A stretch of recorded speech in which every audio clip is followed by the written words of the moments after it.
निचटढ़ा हवै गा बाबा मोर सतनामी समाज निचटढ़ा हवै गा बाबा मोर सतनामी समाज पर के बुध माँ माटी दे दिन, पर के बुध माँ माटी दे दिन मोर बाबा अमर दासला। निचटढ़ा हवै गा बाबा मोर सतनामी समाज निचटढ़ा हवै गा बाबा मोर सतनामी समाज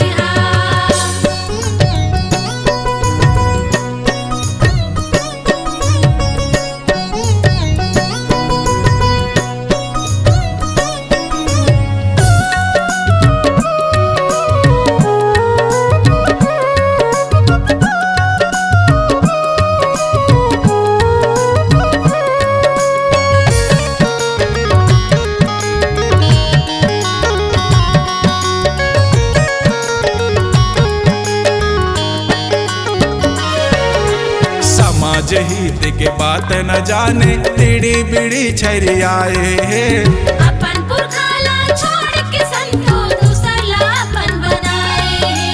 अपन पुरखाला छोड़ के संतो दूसरला अपन बनाए।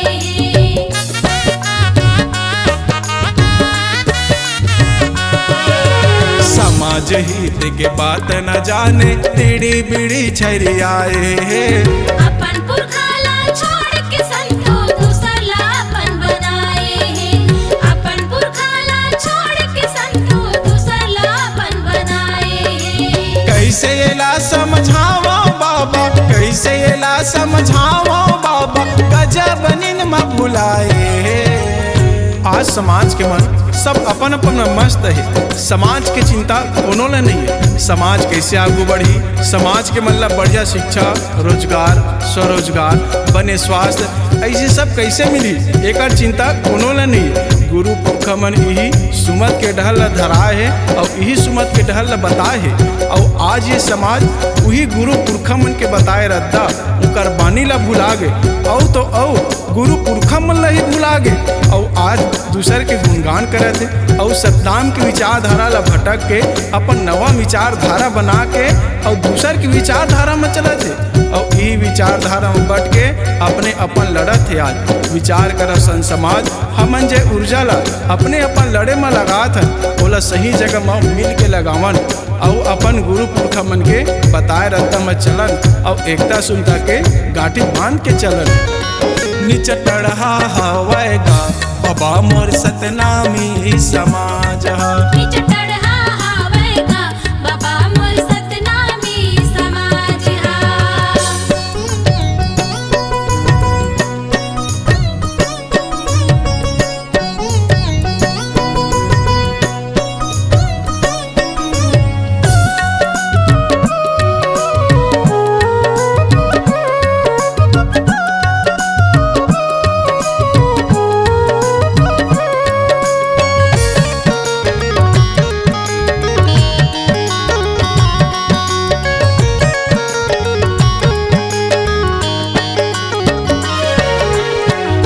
बनत है बौद्ध ईसाई तकत को राधा स्वामी है।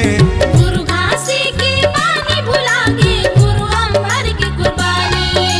गुरु घासी की बानी भुला गे गुरु बालक की कुर्बानी।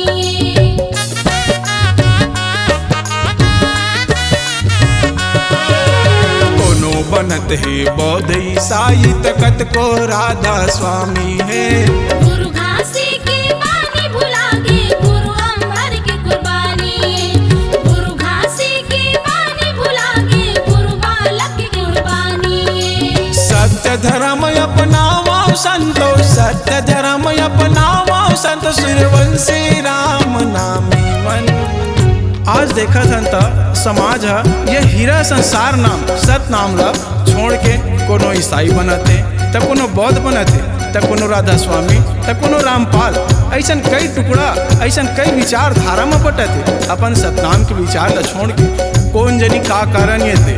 आज समाज के मन गुरु घासीदास जी के वाणी संदेश उपदेश ला भुला गए और गुरु अमरदास जी और गुरु बालक दास की कुर्बानी ला भुला गए।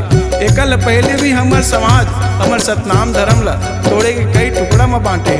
रामनामी, सूर्यवंशी, सक्ताहा, जाहिरी, चोंगिया, ऐसे समाज के कई टुकड़ा पहली ही का डरे है। अब आओ बड़े चिंता के बाद ये सन समाज मैं यही निवेदन करूँ कि कहूँ समाज में आप मला कोनो कमी लगत होही तो वो कमी ला खोज के समाज के बीच में रखा और वो कमी ला पूरा समाज मिल के दूर करो, न कि खुद ला अपन सतनाम धर्म संस्कृति से दूर करो। आवा सबो एक बार फिर से सतनाम के बिरवा लगाबो, सतनाम के दिया जलाबो और सतनाम के सादा झंडा ला लहर लहर लहराबो और मिल के समाज ला आगू बढ़ाबो। प्रेम से बोले संत समाज की जय।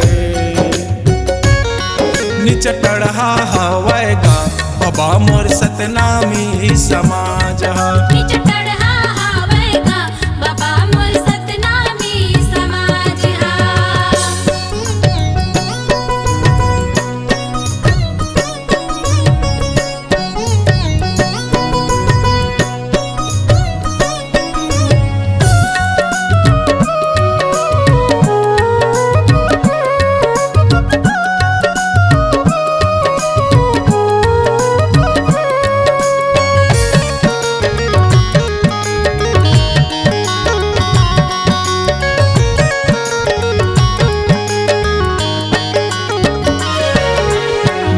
संजोर दास बाबा न जान पुष्पल दासी गुरु यगम।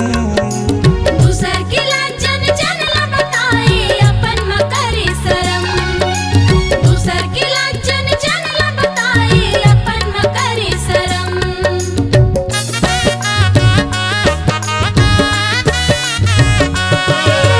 नैना संजोर दास बाबा न जान पुष्पल दासी गुरु यगम। दूसर की लाजन जन ला बताए अपन मकरी शरम। दूसर की लाजन जन ला बताए अपन मकरी शरम। अपन गुरु ला मानो संत, अपन पुरखा ला जानो संत, जीवन करे है अर्पण।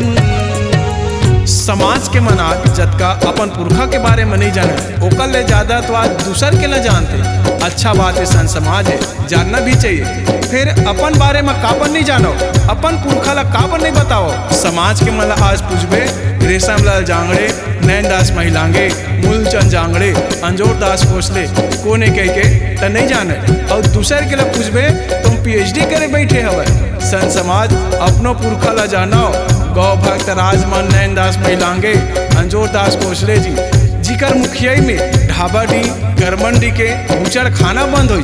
गुरु अगम दास जी सब अब शब्द हटवा के सतनामी लिखे। आजाद भारत के पहली सांसद माननीय रेशमलाल जांगड़े जी और पहली सतनामी संपादक माननीय मूलचंद जांगड़े जी जेमन अपन पैसा ला लगा के समाज के मन ला पढ़ावे।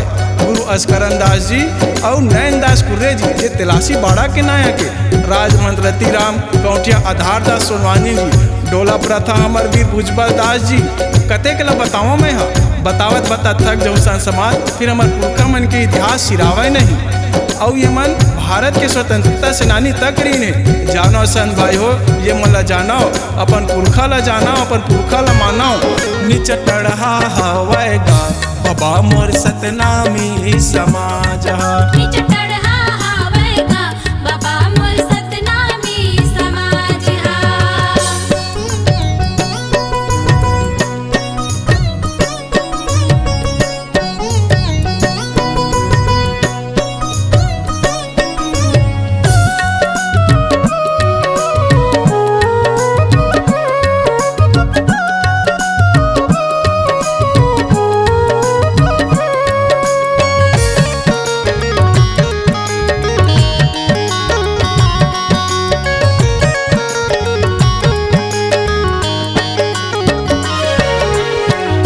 धरे हे पार्टी के झंडा त कोनो हरा नीला। सादा के झंडा ला तेरिया दिन देख के राजनीतिया। सादा के झंडा ला तेरिया दिन देख के राजनीतिया।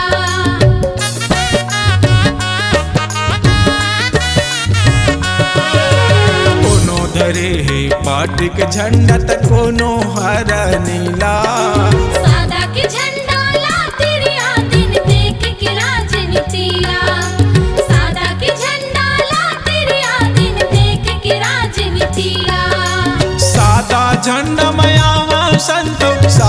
झंडा मयावा संत सतनामी के शान है। गुरु बालक दास बाबा जी की कि मोर समाज राजा बनी, मुखिया बनी और मुखिया बन के समाज और राष्ट्र ला आगू दूर आके आगू बढ़ाई।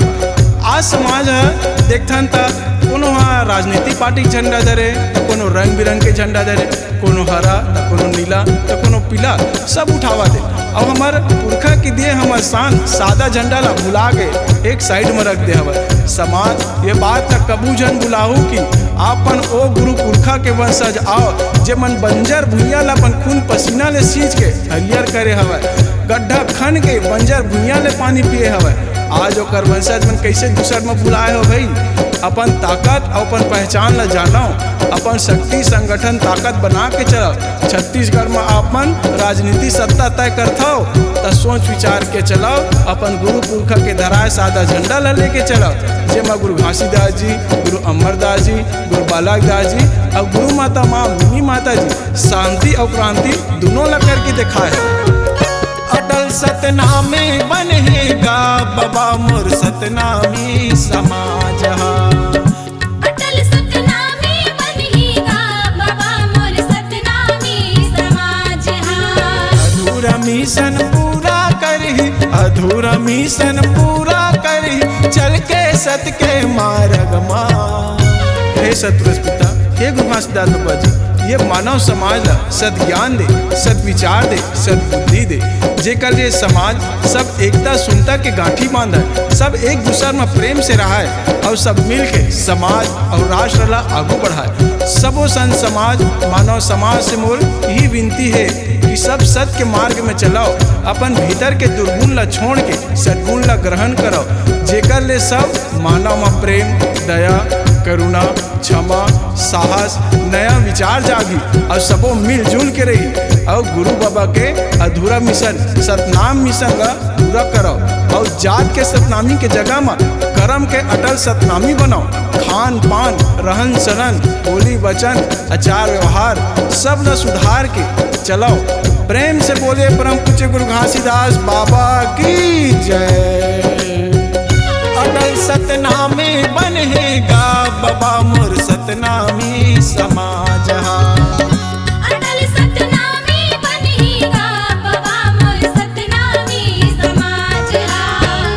अटल सतनामे बनेगा बाबा मोर सतनामी समाज। अटल सतना